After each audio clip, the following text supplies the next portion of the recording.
Welcome to Burning the Ships podcast, folks. I'm your host, Jason Seward, and like we've been doing every week, I'm going to kick it off with JJ's Joke of the Week.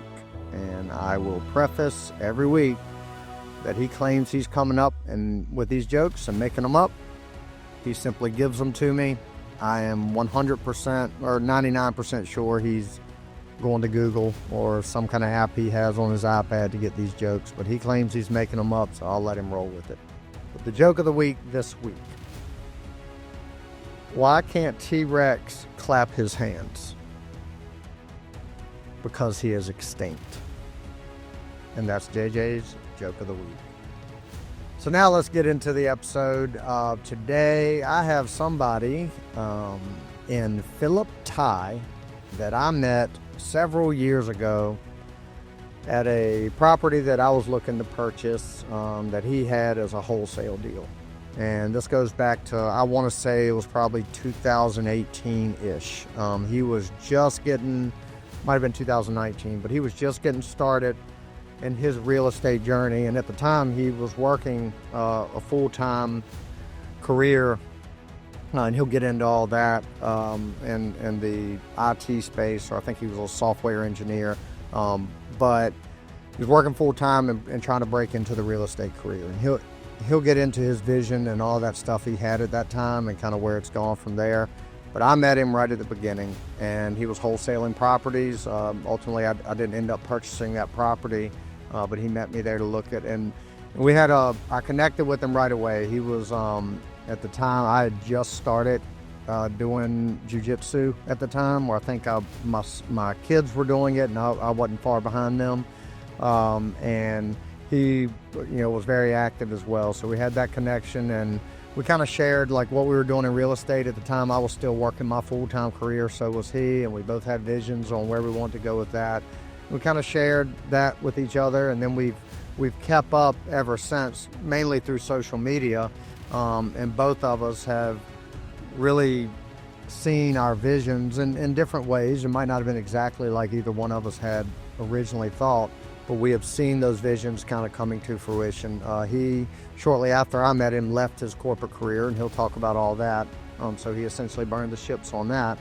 But I'll tell you a little bit about Philip and his, what he's got going on in real estate. So he started like his first dabbling with real estate investing started in 2017. But since that point, he's done over 60 fix and flips. He's done over 80 wholesale transactions, and he's done over 30 lending transactions. He's a short-term lender as well. He currently manages 13 single-family homes, and they're all a mix of long-term, mid-term, and short-term rentals. He owns and operates a commercial property, and he's a limited partner, an LP, on a 41-unit property, multifamily property in Buxton, North Carolina. Recently, he's acquired or purchased a landscaping company in Beaufort, Georgia, with zero out of pocket. So he was able to take that business down and very passively take it over. And now he owns that property and looking to add more, as he'll speak to a little bit later. And he currently focuses on fix and flips, still in and around the Richmond area, short-term lending, and buying commercial properties and businesses. So he'll get into all that in the interview, but I'm very thrilled and excited to finally catch up with him on this podcast and catch up with him in general, because I haven't spoken with him in a while other than coordinating this. So I'm excited to hear what he's got going on, and I'm just thrilled to just share stories and experiences with somebody that has kind of been on the similar path as me when it comes to going into real estate while working a corporate career, ultimately being able to leave that and exit with the vision and see it grow from there. So with that, let's welcome in Philip Thai. Philip Thai, welcome to Burning the Ships, my man. Good to be here, man. Thanks so much for the invite. Yeah, how's it going? Doing good, man. Woke up this morning, so no complaints. Yeah, there you go. Hi, Philip. I've gotten to really know you over the years, kind of following you through social media, but we actually met, and I don't know if you remember this. First time we met was at a property in Colonial Heights, Virginia. Yep.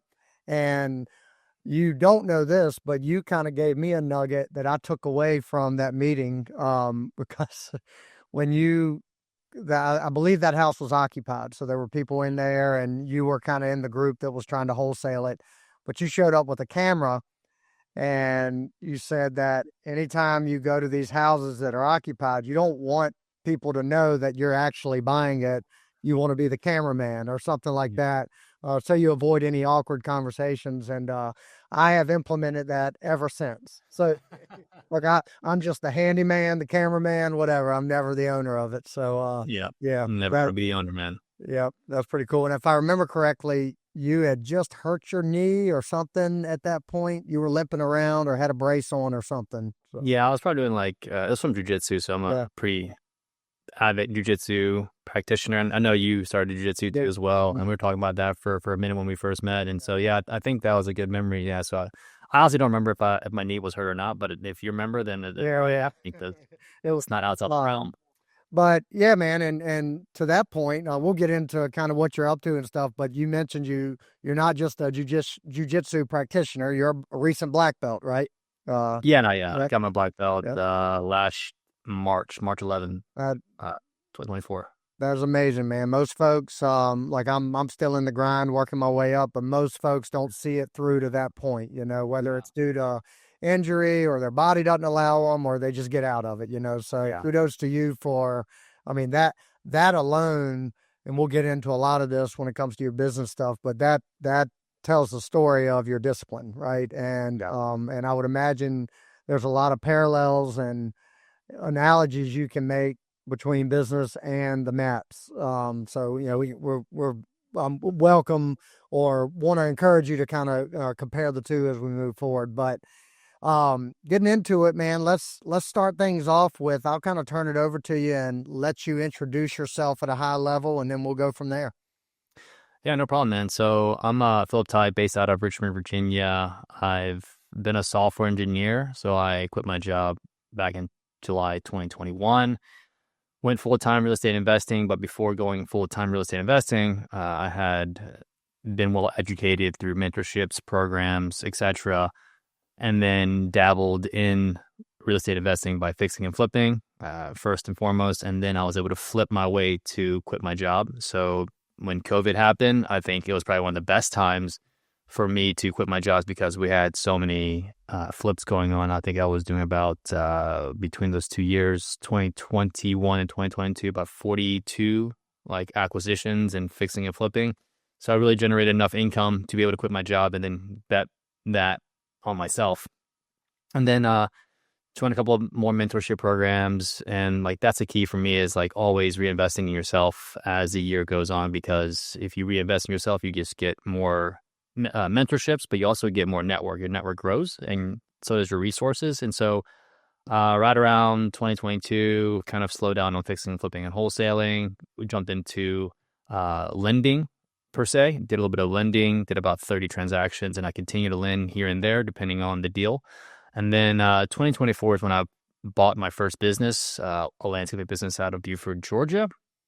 And I just didn't buy a business right off the bat. I actually learned how to buy a business, and then went to go buy a business. And then at the current moment, I've done over 60 renovations in my career since 2017.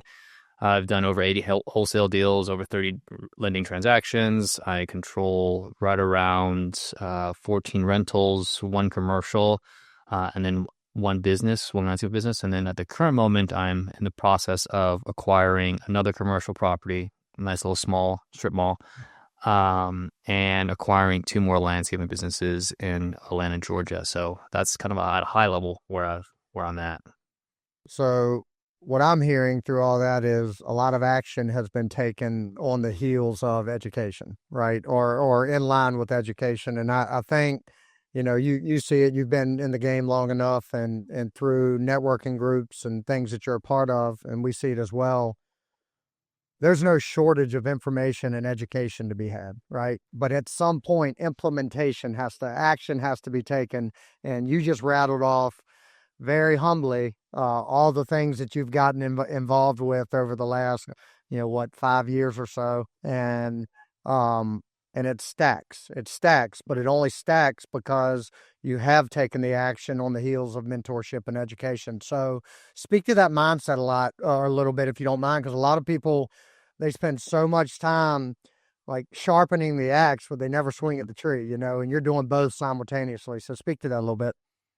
Yeah, my philosophy on this particular aspect of life is like you can learn everything that you want in life, and if you never take action, then obviously that was a waste of your time per se.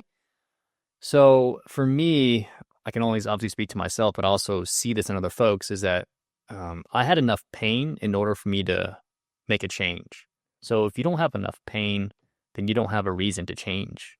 And so for me, I really wanted financial freedom. I didn't want to do a 9 to 5 job the next 20, 30 years and building someone else's wealth. I mean, I'm not saying anything that's wrong with that. I'm just saying if you're happy with doing that, dude, that's awesome.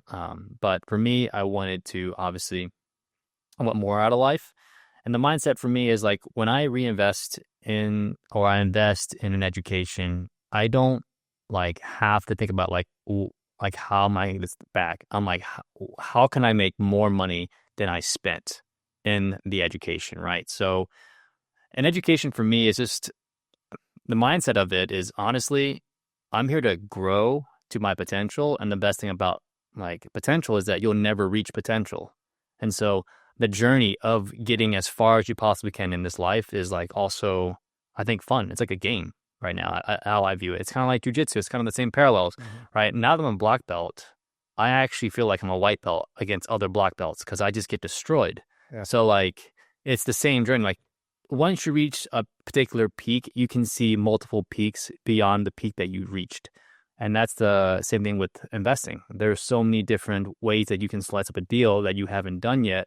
Same with jiu-jitsu. There's so many submissions or positions that you haven't got into or actually mastered that you can actually continue to practice on.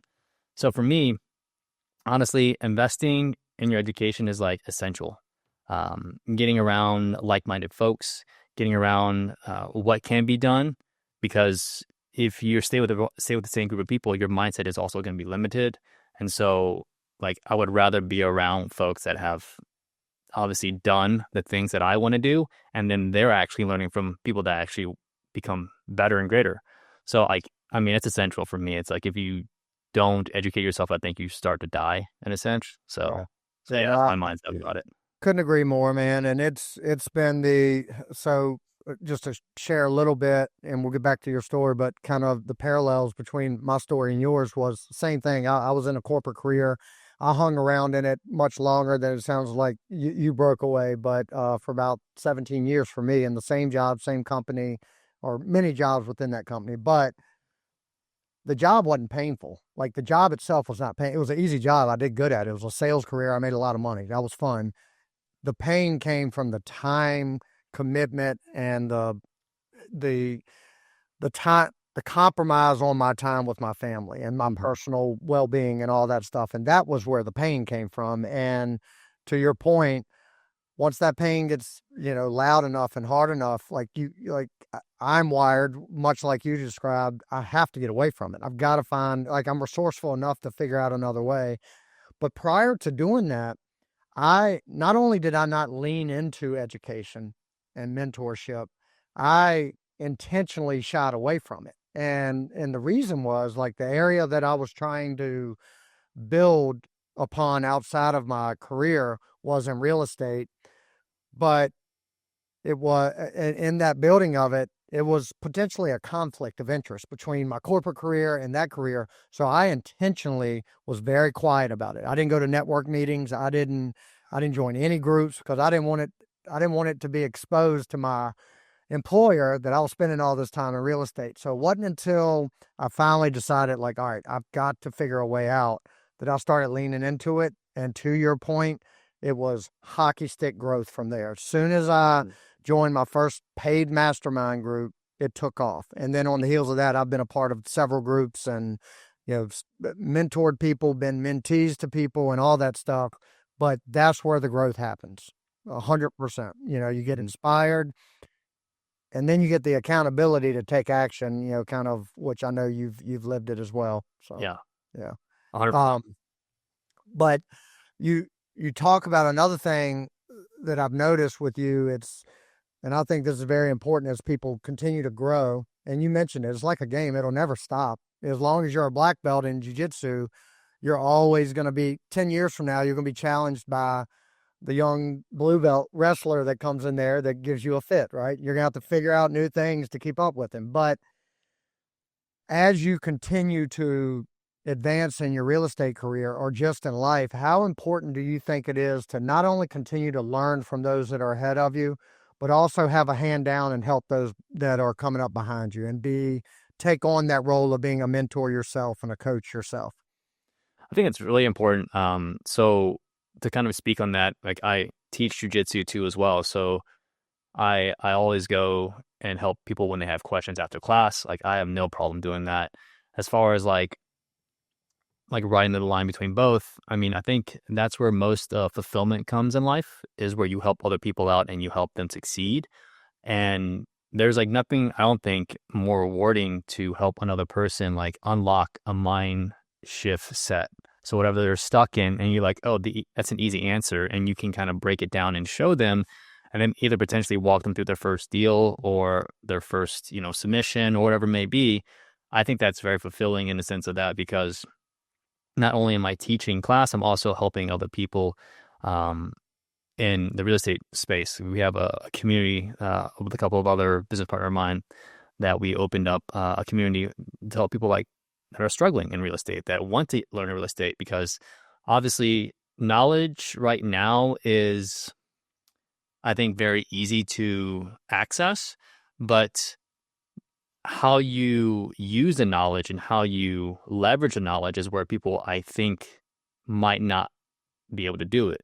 So if you have like a mentor or a person that can help you, or a coach, whatever, or a community that helps you, guide you along the way of like, oh, you need to look at X, Y, and Z before you do, one, then that's way more efficient than just having all this knowledge and not knowing what to do with it.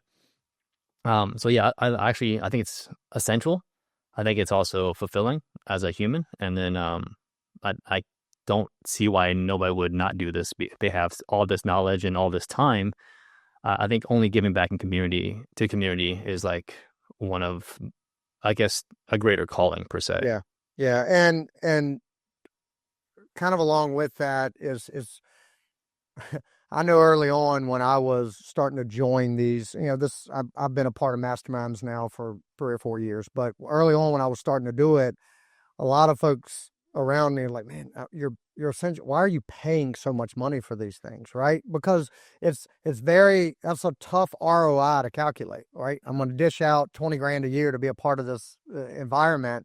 But what my answer was and still is, you pay attention to what you pay for, right? If I'm talking about pain, if I'm inflicting pain upon myself by writing a check, right? Yeah. Then I'm going to naturally pay more attention to that because I want to get value out of it. And I'd like to hear you talk about it too, because I mentor a few people that are kind of starting out in real estate too, and I don't do it at a cost. But eventually, as I continue to have more free time through my passive investments, I intend to start charging for coaching and things like that. And it's not because that's going to be a revenue stream for me. Yeah. Like, that's a little piece of it, but it's because I want to deal with folks and teach folks that are investing something into it, so they pay attention to it. Do you have that same mindset around charging or paying for coaching or education? Yeah, I think, we live in a society of entitled people, which Yep. is totally fine, right? It's also a filter mechanism too as well. So there's like 2 points of that question. So to back it up, when I first got into this business where people were like paying $30,000, $40,000 for a mastermind, I was like, there's no effing way that I will ever pay for that. That sounds so ridiculous. But here I am, like, 4 years later, paying $40,000 a year for a mastermind. And like, why? Like, my younger self would be like, why are you doing this? Well, here's what I kind of distilled when I go into these rooms. You go into a filter room where everybody has the capability to make this amount of money. And you know that people have other money because this is not just they didn't put all their eggs in one basket, essentially, is what you're kind of thinking about. Any smart investor would think this. Now you have a filtered room with people that you can leverage skill sets, their connections, their capital, their resources. And then you can also make content. You can do deals together. Like you guys are all in the same mindset. And I realize that when I get into more of these filter rooms, I'm actually building my storage of tools and resources. And like I think that's how I look at it now. And as far as, potentially charging people, yes, I feel like it's another point of accountability. Not to me, but to yourself. Like, hey, you're actually paying for this education and mentorship and coach because you basically see that, either Jason or myself have been or is at where you want to be in the next, 5 years. But let's just go ahead and shorten up that time frame to maybe a year and a half, right? And if you can do deals with me, you can pay and learn and then also get paid again as you earn.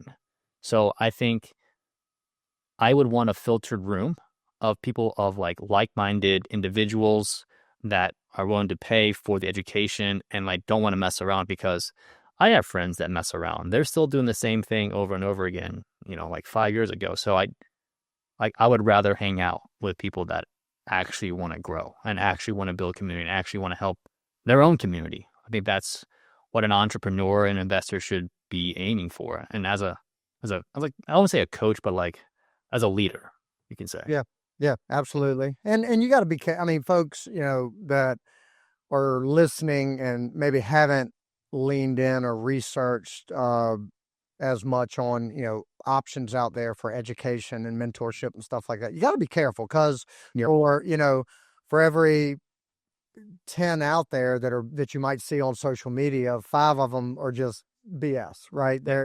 So you've got to figure out a way to whether for us, it was we spent a lot of time talking to individuals that had been in the groups or are currently in the groups, and that's kind of was our filter mechanism to know whether or not. But you got to be careful there. But to your point, getting in those rooms, I mean, I look back to the very first big one we joined was Legacy Family with Tim Bratz. It was a commercial. We're still in that one to this day. Nice. But we left our careers to go all in on syndicating multifamily real estate, right? That was our one thing we were going to lock in. We joined that group to get us there. We go to our first mastermind or first like physical event where we were there with the group, and we meet a member of the group who has one of the largest real estate debt funds that is doing hard money loans. We meet her in the group and we link up with her. And then 6 months after that, 100% pivot. We're going to start a debt fund. And that's what we've done ever since. So my point is you joining these groups, like you're going to find gold if you mine hard enough for it. Right. Yeah. And we got to that point just through building a friendship. And we ultimately hired her as a consultant to help us build this debt fund that we're running now. But it's all about finding a way to get into those rooms. And a lot of times that comes with a high price tag. It's just the nature of it, And I will say that it doesn't, like, you paid a price tag, but it's also work involved. You got to work the room. Mm-hmm. You just can't go in there and expect people to come to you. It's still work at the end of the day after you pay the price tag. Like, Yep. Yeah, we see that a lot. Like folks, they pay the money and they think just through osmosis it's going to happen, right? No, you also, I mean, I think it's important, these groups, as you join them, you have to figure out not a way to just be a consumer of the value that it provides, but figure out a way to show that you can bring value to certain things, right? And I know you certainly do that. So let's get into the business side of it a little bit. So Sure. you started off flipping and doing some wholesaling and stuff like that. Yep. We talk a lot about those types of things on this podcast. What I'm very intrigued by is it looks like in the last few years you've transitioned a lot of your focus into buying businesses. Yep. So it's no secret that there's going to be opportunities, abundance, in abundance the next several years as the boomer generation kind of starts selling out of their businesses. So is that the intent? Are you trying to focus on those opportunities as you move forward? Well, my intent is to, so there's another person in my group named Abraham Gray, and he kind of showed me like what he does, and he buys real estate and he buys businesses, and he owns a lot of, either one. He can buy a house every single day if he wanted to, right? And he buys businesses. So if one, let's say, obviously people say we're overdue for a correction in the real estate space, but I don't think it's going to happen for quite some time. If you look at the information out there, we've been selling houses at a deficit. We actually sold less houses last year than we did since 2008 or something like that. So there's still a huge demand Yep. of pent up people. And so let's say if the real estate sector just takes a huge crash, right, then I can just focus on business buying. I can basically balance my time. And then vice versa. If business buying isn't going so well, then I can focus more on real estate. So my main shift here is just to build more passive but active income at the same time by leveraging business buying, since there is a huge opportunity, like you said before, baby boomers are retiring at a tremendous rate. And so they don't really have heirs or people to pass on the business because their daughters and sons are already doing the corporate job. They're already want to be a YouTube, creator, influencer, and they just don't want to manage a plumbing or electrical company. Like they have no desire of that. So you can buy these deals just as creatively as you buy real estate, if not even more creative. Actually, I think there's actually better financing through the SBA than there is with real estate, because if you go a traditional route of buying real estate, you're only going to be buying or getting a loan as a real estate investor, 75% to 80% loan to value, versus all you have to do is put down 10% for a business, and half of that the seller can carry. So ultimately, you can buy a business for 5% down. Yep. And it's kind of crazy on how you think about it, because the levers that you can pull in business is way more levers than you can pull in real estate, because you're, depending on what kind of real estate you buy, I say single family homes, your only levers are comps and the local rental market, right? Versus you can pull down marketing, you can pull down more connections, you can add more services, you can systematize the processes in a business. Like there's so many things you can do. So for me, my focus on business is that I'm not doing it by myself. I'm building a team. I've already have a team that I've built to help me buy more businesses, and I'm more of the investor role. So I'm not in the day-to-day operations. I'm not managing a team of employees. I'm not picking up the phone and doing calls. I'm only focusing on acquiring businesses and then passing it off to the team to help operate it, stabilize it, and then grow the revenues. So it's just a way where I can leverage my existing skill set to grow more wealth, but also employ more people, help baby boomers sell their companies, because at the end of the day, this is the thing they've been building for the last 20, 30 years. Yep. So it's their baby. So for me, business buying is like, it makes sense. Like as an investor, like it goes hand in hand with businesses, because there are some real estate that people sell at the same time. And so you can maximize on that. And there's like ways that you can structure deals just the way in real estate too as well. So, I mean, honestly, it just makes more sense. It does. And I mean, you think about it just from like just a number standpoint. You talk about like get in there, implement changes and things like that to increase revenue. Even if you don't do that, you buy just a mom and pop business. Let's say you spend 10 million on it, so $10 million business, but 5% down, you're putting 500 grand down, and you just simply pay down that SBA loan through the revenue that's coming in. You're spitting off a little bit of cash flow, and 5 years from now, you exit it at that same $10 million valuation. You're putting a couple $1 million in your pocket just through pay down of that loan, right? With the $500,000 investment. So the economics of it are phenomenal, and we're starting to look at it too. The tricky part is I think for folks looking to get into this, and this is where it's again important to have a mentor and to get education on it, is knowing how to value a business, knowing how to structure the financing, knowing how to leverage seller financing, and educate a lot of these, again, mom and pop owners. They may be very good business operators, but not understand the finance side of it, and may have never been spoken to about selling this, but doing so on seller finance terms where they can spread out their gains and stuff like that. So these are there's opportunities in every corner. And you mentioned your landscaping business. I think you said down in Georgia. Is that right? Oh, yeah, Buford, Georgia, Atlanta, Georgia, basically. You're not driving to Georgia, getting on a zero-turn mower and putting mulch in people's flower beds. I'm in Richmond, so Right. Virginia. Yeah. You're just simply finding through probably your team, and you've got different avenues that you bring deals to yourself. You're finding it, you're creatively structuring it, and then you're just overseeing it from there, right? Yep. Yeah, my own job is just to find other opportunities for my my partners to manage. Yeah.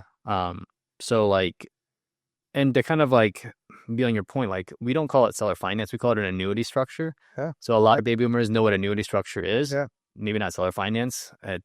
Imagine pitching to a baby boomer like, hey, would you want to have 2 retirement plans? Have 2 streams of income. So one from your like 401k or whatever they have, and then one for your business. We call it an annuity structure. Philip, you dropped that. That's really good because as I sold annuities for 17 years of my life and life insurance and all that stuff, and I've never sold, like trying to pitch seller financing to somebody, use that analogy. That's a great analogy. I appreciate you sharing that. No problem, man. Yeah, that's good. All right, so you got that going on, but you said you're still very active in the real estate space as well, right? So you're diversifying. You're obviously, long-term wealth creation comes through real estate. You can buy businesses, you can exit them in 5 years, you can do all that, but it may not be the most cash flowing investment short term, but long-term wealth, tax benefits, all of that is in the real estate niche. And there's a lot of niches within the real estate niche. Yep. What's your focus right now in that, and where do you see that going and evolving I know we don't know what the markets are going to do, but there will be ups and downs, and there always have been. Where do you envision yourself in real estate as we move forward? So so right now I'm still doing fixing and flipping. That's like keeping my contractors base I've built over, many, many years of relationships. So I'm continuously buying in the Richmond area. It's been growing steadily, as you already know. Mm-hmm. And then as far as what I'm acquiring, so I'm fixing and flipping everything. I want to acquire more small strip malls, like 3 to 6 units. I like dealing with businesses. It's just less emotions, you can say. And it's like a triple net lease with anything. I just want more passive income. And with that being said, it's just easier to deal with. I would rather want to, buy those and then keep it that way. And then if there's any other opportunities, like right now I'm talking to a seller that has 21 properties and he has on a land contract. And what that is basically, like a rent to own rent to own situation, right? The seller still has the title and the debts is still there. Once the buyer pays it all off, then the debt or the deed is handled over to the buyer, but the buyer is responsible for everything: taxes, insurance, the mortgage, obviously, and then repairs. And basically you're just the bank. You're the bank. Right. And then you can also evict them if they miss payments, if they break the contract, and you can start all over again. So those are type of investments that I'm looking for to kind of streamline just my availability, my time, and then also my efforts to maximize those things. So I'm looking for those kinds of deals because it's just so much less headaches, honestly. I don't want to deal with like toilets. I don't want to deal with people's emotions and their personal problems. I mean, there's a space for that. I feel like I've done enough of that, but now I'm kind of more of like, my peace of mind. I kind of want to build a family. I want to settle down, right? Yeah. So, right. Yeah. No, I'm same boat, man. I mean, my family is, my kids are 13 and 8. So everything I do is with intentionality around more time with them, right? Yeah. That's it. That's all I want to do. As selfish as that might come off to the grinders out there that just get it every day, every weekend, every holiday. That's not me. It has been at one point in my career, but it's not now, so everything's designed that way. You talk about, you know, and I I've had people ask me, if I could go back and change anything in my real estate and business journey, would I? My answer is always no, because I really think, like, or I'll use a specific example. Right now, I'm in the lending business, right? We run a debt fund. I have to raise capital for that. I'm having to make hard money loans. What makes me good at that is the years I spent flipping houses and doing the BRRRR strategy and analyzing deals and working with contractors. I can underwrite a deal in 30 seconds, right? And so had I not done all of that and tried to jump into this business right now, it would be a complete F up. Like it just would not be good. So what's your perspective around that? Because you've kind of touched all the corners of real estate one way or another. Would you go back if you had to start over and do it the same way? I'm sure little tweaks would be made here and there, but I think, I don't regret anything that I did. And I mean, there's obviously a couple of things that I would tweak. Like maybe I shouldn't have lent money to that person and done more due diligence on that person. But that's like also like part of your tuition, you can say, right? And so like I don't regret anything. I'm still doing fix and flipping because honestly, anybody can wholesale, like literally anybody. But not a lot of people know how to fix and flip, and that takes a real good skill set. And so, I mean, an 18-year-old can literally wholesale. Yeah. Right. Right. But for fixing and flipping, that's a totally different monster, totally different beast. And so honestly, the skill set that I've built so far is actually a sought off skill because wholesalers, I get all kinds of like garbage thrown at me. And it's just crazy because none of them have ever done a fix and flip. And so none of them will realize what actually goes into a fix and flip, but they won't get the appropriate information to you as a fix and flipper, which is kind of crazy. They don't understand their customers, which is also like kind of crazy because no one teaches it. Right. So like I had no regrets. It's just it's little tweaks as far as like underwriting at the actual person. Yeah, it's all in education. I mean, I tell the story quite a bit. My very first flip, I had a handful of rentals, but my first flip that was intended to be a flip, I lost 50 grand on. Right. It's terrible. Like, I mean, I've walked, I'm not going to go through all the details, but I lost $50,000, right? Horrible. I made every mistake under the book or in the book. But like, and this is just how I'm wired. Like, I walked away from that. Like, yeah, it hurt to lose 50 grand. I licked my wounds and I knew every mistake I made, and I haven't made the same one since. Now, not all flips since have gone great, but I haven't lost 50 grand on one. So, Exactly. right. So, I think it's all, you either win or learn. That's a cliche, but I agree with that. You mentioned that, and if you don't mind me asking, how old are you, Philip? I'm 35. Oh, actually, I'm turning 35 in a couple of weeks, so I'm basically there. Okay, gotcha. So you mentioned earlier, eventually you want to start a family and do all of that. First of all, I want to applaud you because you have set, from all signs I can see and hear you talking about it, you're setting yourself up to be a very present family man, right? Yeah, 100%. And that, I don't know if that was done with intentionality. It was. Okay. Yeah. 9 years ago. That. Yeah. I want to hear more about it. Yeah. Before, when I was a software engineer, when I was 26 years old, obviously I came into the office and I was like, man, I don't want to be doing this for the next 20, 30 years. And so as a software engineer does, he spends on Google. I'm on Google all the time. So I end up, Googling financial freedom, right? And in my mind, there's only three things that will stand the test of time as long as humans are here. It's food and water, right? There is clothing and then there's shelter. Like I suck at the first two, but real estate, I get. A 5-year-old can get real estate. It's very simple, right? You live in it, you do your business in real estate.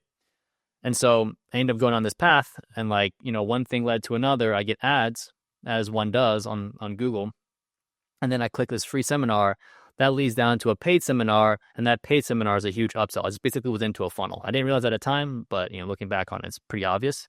And so I ended up joining I would say a mentorship called Fortune Builders, and that cost $40,000 as my first mentorship. So I didn't have a house at the time. I was living in my mom's basement. So that just goes to show you that I knew what I did not know. And what I did not know could cost me more than $40,000. To your point, exactly, Jason, you lost $50,000 your first flip. I actually broke even on my first flip because I had so much buffer, and then the market saved me. So I learned a lot of lessons. But long story short, I mean, I wanted to become financially free at 26 so I can start a family and be 100% present with my kids because I didn't have that growing up. So it's kind of cliche. It's very like simplistic, but I had this 9-year goal basically when I first started real estate investing. Dude, when did you start jiu-jitsu? I started jiu-jitsu back in 2010. Okay. Yeah. Because it's so many parallels there. Yeah. Right? Like you started, I don't know what ultimately took you into your first gym, but you started and eventually you got the bug and now you're on a path, right? And you've continued until black belt level. But you did the exact same thing, it sounds like, with your vision for not just real estate, but for your life. And here you are seeing it through, and I mean, I know you tell that story so nonchalantly, like, oh, it's just what I did. That is very rare. And I know that, but it's inspiring.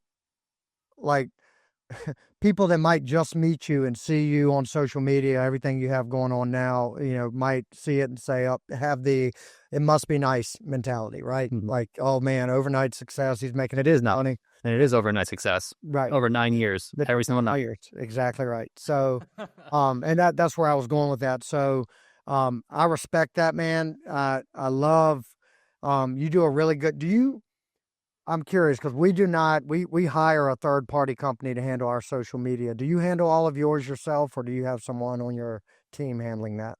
All my short form videos, I handle most of myself. The long form videos, like on YouTube or whatever, I hire like a video editor, right? And he edits it, and I just kind of post it, and I make adjustments. But all the short form videos, I do myself. You do a really good job with it. And I guess you have an IT background, so that kind of it kind of helps, right? I have a above average marketing mentality, but I am not a good implementer when it comes to social media. So we had to hire that out, right? Yeah. And or I would never post anything ever. Nothing would be out there. So, but as we kind of get into my last few questions, I want to ask you about that. The importance of, like, it's evolved quite a bit, the marketing strategies and stuff like that. But give me your perspective around the importance of just putting it out there, what you do for all to see. Yeah, I have a couple of, I guess, perspective about this, and there's a lot of things that have changed over the years since I'm a software engineer in my past life. I was very an introvert. I didn't want to post, didn't want to do anything, just went under the radar. But Pace Morby is a great mentor of mine, and he has hundreds of thousands of followers. And so how he views social media is two different ways. One, you get to make clones of yourself. So right now, this recording of us is going to be a clone that my clone, your clone, that you're going to push on the internet and people can relate to and kind of build goodwill, build whatever I need to build, whatever it may be, right? The second thing is that if you have a business, and let's say, for example, you open a burger shop and you have no sign on the burger shop, how can people know what you do, what you sell? That's similar to social media. I'm a real estate investor, also a business buyer. If I don't tell anybody that I do this, how can I expect any good leads? How can I expect people to know what I do? How can I raise money? How can I buy deals? How can I actually survive in business? So, like, those two mindset shift really got out of my own way. And then third thing is, like, social media sucks. I get it, like doing it, the actions and all that stuff. But like anything in life, when you first start on something, you're going to suck, period. You suck at walking when you first started walking. You're still gonna suck when you invest. You're just gonna suck at that new sport that you're gonna do. But you build the neurons and the pathways in your mind, and then eventually you become better and better and better. I think the one thing that I have that stands out is consistency. Like I'm always posting on social media. I'm always, doing something to promote myself. And like it's free. For God's sake, it's free. Like you cannot be free. Right. Um, and it helps you also with communication skills. If you suck at communicating, suck at talking, this is a great way to build up your skill. And honestly, you really shouldn't care what people think or how many views you get. It all depends on you just doing it, in my opinion. Yeah. And I couldn't agree more. I mean, we do a lot of content that, again, we record it and just send it off to the folks that make it look professional. But this podcast is, to your point earlier of creating a clone. I mean, we're up to, I don't know, 120, 130 episodes now That's awesome, man. of hours and hours and hours of my guest and me talking authentically. If anybody wants to see what I'm about and what I'm thinking about anything, they can just go to an old podcast. And where does that help me? Number one, I get to meet cool people and talk to cool people and learn things. You gave me a nugget that I'm going to implement right away, the annuity structure with, seller financing. I love it. But number two, it gives folks that, like in my business, I require, my business, the lifeblood of my lending business is investors investing in our fund, right? Mm-hmm. Well, who do folks invest with? People they know, like, and trust. So I can refer them to our podcast if they don't know much about us or me or what I'm involved with or what my thought processes are. They can see hours of content with me and then decide from that, hey, I like this guy or I don't. And that knocks out those know, like, trust things that we can get down to business. So it's self-serving for sure, but it's also, I learn from it. I learn from my guests. And the people that are watching and consuming the content, they're hopefully being inspired by it. So it checks all the boxes for me. Yeah. And same thing with, even though I'm not the one editing the final version that goes out into a reel or something like that, it's my face, it's me talking, and that's giving somebody some value. And I take pride in that, Yeah. So, 100%. yeah. I think social media is like the new form of communication in business moving forward. It just makes the most sense. I mean, like business cards. Who has a business card anymore? Like, Right. I don't. Like, Yeah. I just Yeah. have my social media platforms, and then I have like a digital card. Honestly speaking, like that's the way of business moving towards. It's all digital. Yep. Yeah. Yep. Cool deal. So I'm gonna ask you, and you alluded to this. This will be the last question. I get this. Most of my guests, I hit them with this question. But you talked about the journey earlier, so I am fascinated with people's mindset around journey versus the destination. So, and I'll give you some context here. For my entire corporate career, the leading thought I always had was, I cannot wait until vacation. I can't wait until retirement, right? I just cannot wait. So I was always destination focused. So I grinded hard during the journey because I knew that was what was required to get me to that destination. I've had a complete 180 in mindset now that I'm redesigning my life over the last several years and no longer in that corporate structure, where now my mindset is, I want to create a journey that I'm so passionate about. I don't ever want it to end. I can't envision retirement. I can envision vacations, but I'm still going to tend to my business as needed and stuff like that because I enjoy what I'm doing. Yep. What are your thoughts around this idea? I love it. I think there is no destination. I think the destination is death, right, for everybody, and that's what everybody is guaranteed in life, right? Yep. The journey. I think the journey is sprinkled with a lot of learning lessons, and it's up to you to realize those learning lessons and implement moving forward to help yourself, others, your family members, whoever. Because I think the ultimate, you can say, like what you end up kind of referencing, those vacations, those holiday breaks, those are just milestones. And within those milestones, everybody needs those milestones to reflect and to rejuvenate or whatever. But I think for me, the ultimate journey is to help as many people as I possibly can. Given the short lifespan that I've have and everybody else on this planet, I think that's the most fulfilling thing is like, once you get to a point where you are actually stable, like as far as financially, and you're not like on the hunt all the time, every day, I think that's where like your true growth as a human, as a soul, in this world will guide you.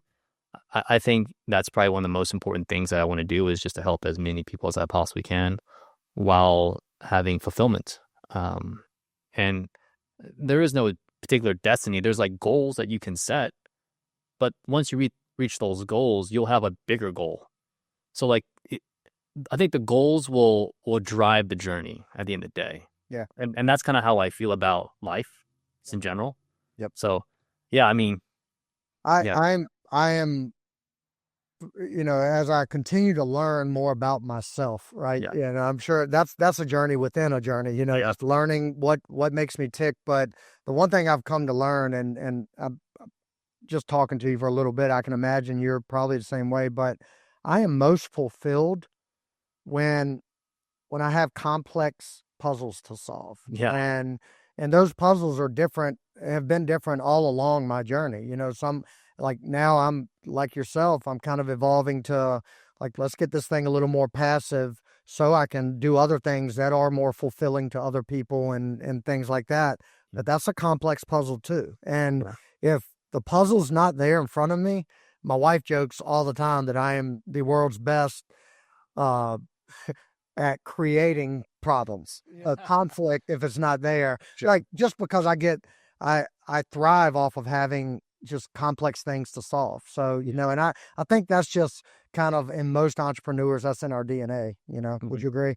I would definitely agree. I mean, like maybe I'm not to that extent, but I do get a little bit antsy when I don't have anything to do. Yeah. Right. I had to either go out of the house, go get a nice, good workout in, jiu-jitsu, just really just tire the mind, tire the body, and then like, okay, just chill out. Yeah. If I had nothing to do, I would probably lose my mind for sure. Yeah. So I would probably create problems just like you. Yeah. Yeah. So I kind of want to wrap it up with this because I scream from the mountaintop. Well, I'm not at the mountaintop, but of jiu-jitsu, just trying to encourage everybody, whether it's jiu-jitsu or find something that is kind of community-based, but also you can improve yourself physically, mentally, all those things. But I think, and I kind of go to this mentally a lot when I'm faced with like a really adverse time in real estate, business, life, anything. I can kind of, close my eyes and put myself in that position where I've got a 250-pound man on top of me smothering me and I've got to breathe through it, right? Yeah. So you have been at it a lot longer than me. You have a lot more experience. Just kind of end on the parallels and how much jiu-jitsu has helped you shape just your life, your perspective around adversity, being calm, all those things. Speak on whatever you want with that. So not a lot of people know about this about me, but I went through, obviously everybody goes through different emotional roller coasters in life, and depressions is like one of those big things that are like those rock bottoms. And you don't think about, who can help you or whatnot. I think about your problems.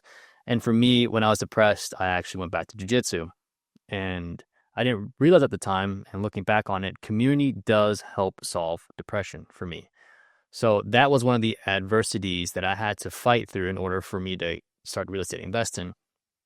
And once I got to a point of stabilization where I have regular emotions, where I'm not depressed, not thinking about committing suicide or whatnot, then I can build off of that. And so the next thing that I realized, and like jiu-jitsu kind of helps you do this because all you're doing is problem solving through your way through your goals, right?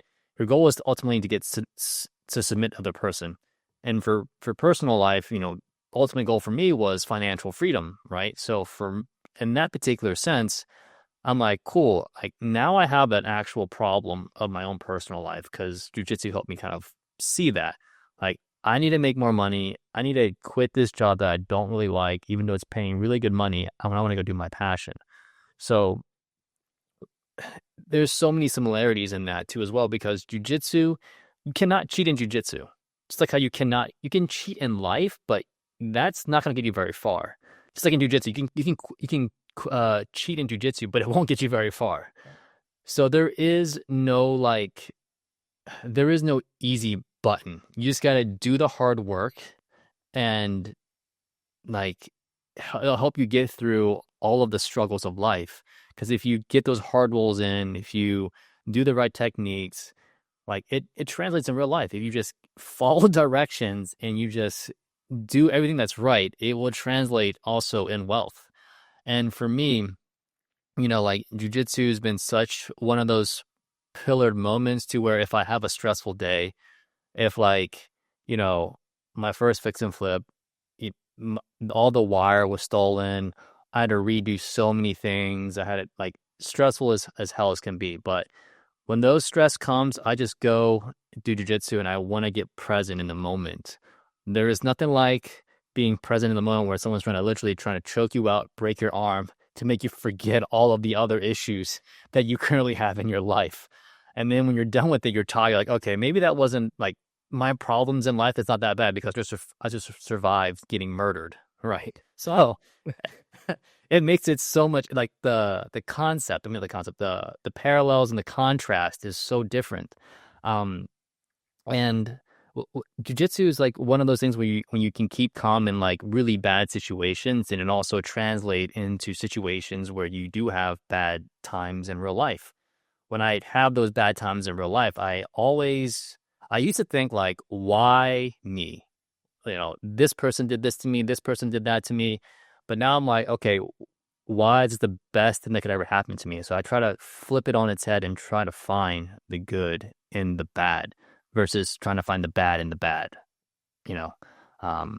So, I mean, those are two parallels that I love jiu-jitsu about. And, whether it's jiu-jitsu or something else, I mean, if you're facing depression now, I mean, the cure is community. It's not antidepressants. It's actually finding a like-minded tribe of group of individuals.